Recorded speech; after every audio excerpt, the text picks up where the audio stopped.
All right. Today, we're talking about talking to ourselves.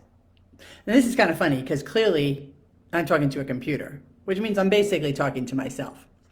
But it occurred to me, I don't know, I guess like reading an email or something this morning, and this email was some person, who the hell knows what this person does or was doing or is doing for a living. He's a social media marketer, marketing influencer, social media influencer, marketing guru, podcast seller, selling specialist. I don't know what the hell. I get all these emails, right? Um, but he puts out this email about stress and how to experience less stress.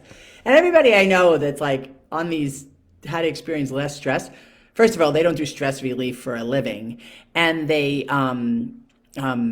yeah, they're talking about stress. And it's like, and you get these emails from them all the time and you think to yourself, they're probably like stressed out as fuck.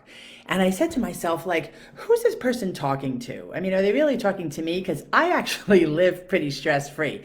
I'm high energy and I manage a lot of my emotions and my schedule in order to mitigate stress. And I, in fact, could teach a lot of people about how to alleviate stress. But I'm thinking to myself, why is this person who does this other thing for a living talking about that? And I see that a lot. You see that from celebrities. That's why COVID was so confusing because this celebrity was saying this and that celebrity was saying that as if they're experts. And, I wouldn't even get into like what I think it means to be an expert because I think we all are and we all are not.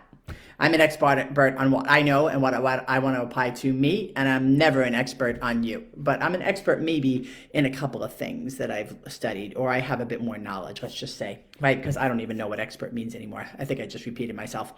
But here's the thing. I'm reading this email and I'm thinking, I think this guy's talking to himself. And, I was thinking about this, advice giving and who I'm talking to. And I remember I was mentoring this young woman and she'd come to me with stuff and I don't know, let's just say she was having problems with relationships. And at the time I was having problems with money. And I would find myself talking to her and I'm thinking, well, that's funny. I'm talking to her and kind of like, I don't know, giving her some advice, suggestion, commentary or whatever. But I actually feel like it could apply to what I'm going through. And that makes no sense whatsoever because I'm talking to her about relationship stuff and I'm having money problems.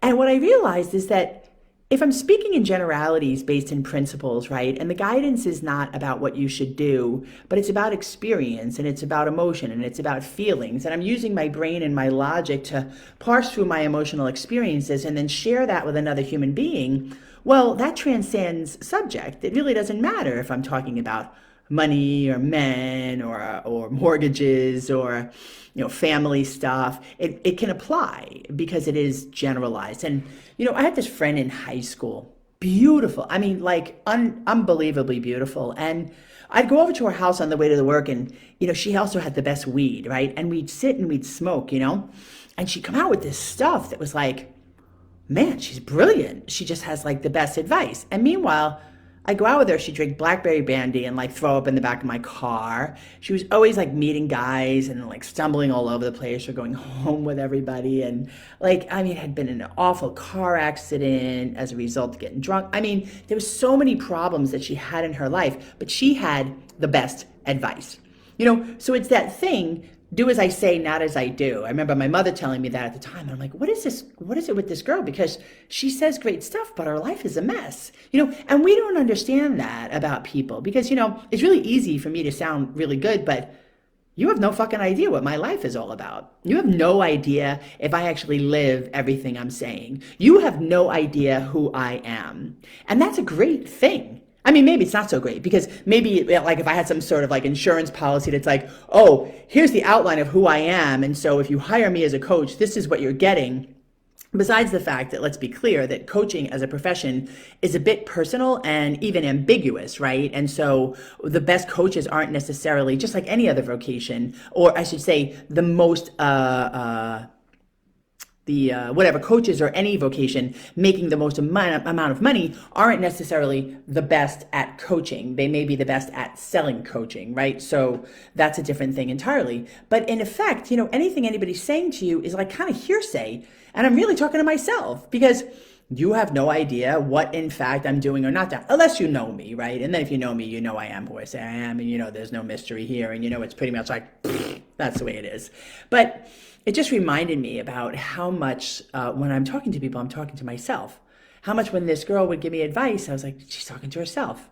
I don't think in her case she heeded a lot of her own advice because she had a really messed up life that was really sad. A lot of things happened to her that were really sad. But anyway, just a thought for the day, you know what I mean? Like, is what's coming out of your mouth, like, especially when you're giving unsolicited advice, is it really about the other person or is it about you? You know, are you talking to yourself? And I don't know. Maybe you might want to wake up one day and start heeding some of the advice you keep giving other people. See what happens then. Thanks for spending time with me. Have a great day.